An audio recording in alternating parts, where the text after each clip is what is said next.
اصل میں یہ جو اللہ کے ذکر ہیں نا جی،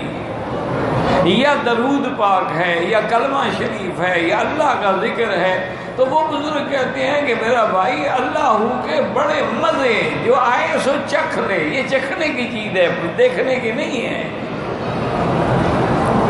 جن کو اللہ کے نام کی لذت آشنائی مل گئی وہ ساری دنیا کو چھوڑ کے الگ ہو گئے۔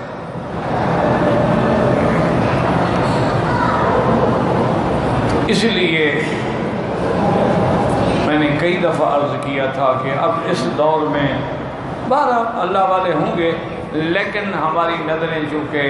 کوتاہ ہیں، ہمیں تو نظر نہیں آتی۔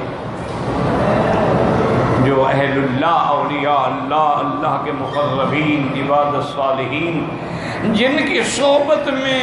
انسان بدل جاتے تھے، وہ اب بدقسمتی ہماری کہ ہمیں نظر نہیں آتی۔ ضرور ہوں گے، آخر یہ نظام عالم جو چل رہا ہے تو اللہ والے تو ہوں گے، لیکن ہمیں نہیں ملتے۔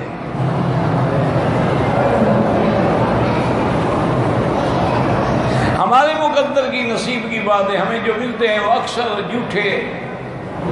مداری، شعبدہ باز۔ تو اس لیے اب اس دور میں نے عرض کیا تھا نا کہ ایک آدمی اپنی اصلاح کیسے کرے، اس کا بڑا آسان طریقہ ہے، ایک تسبیح استغفار پڑھ لیا کرے، چلتے پھرتے اٹھتے بیٹھتے، وضو ہے نہیں ہے، اور ایک تسبیح درود شریف حضور پاک صلی اللہ علیہ وسلم پہ جو درود نماز میں پڑھتے ہیں، اور لوگوں نے بڑے بڑے فضیل لکھے، اے درود پڑھو اتنا گناہ معاف ہو گئے، لیکن سب سے افضل، سب سے اعلیٰ درود وہ ہے جو خود حضور پاک نے پڑھا ہے۔ ادھر ادھر باتوں میں نہ جائیں۔ تو اسی طریقے سے کلمہ طیبہ لا الہ الا اللہ محمد الرسول اللہ، لیکن تنہا بیٹھ کے، علیحدہ بیٹھ کے، اکیلے بیٹھ کے ان کو پڑھیں اور پھر اللہ کی قدرتوں میں غور کریں، اور اپنی اور ایک پارہ، آدھا پارہ، ایک رکوع روزانہ قرآن پاک کی بھی تلاوت کریں، لیکن ایک ایک لفظ میں غور کریں، صحیح پڑھنے کی کوشش کریں۔ کسی قاری سے بیٹھ کے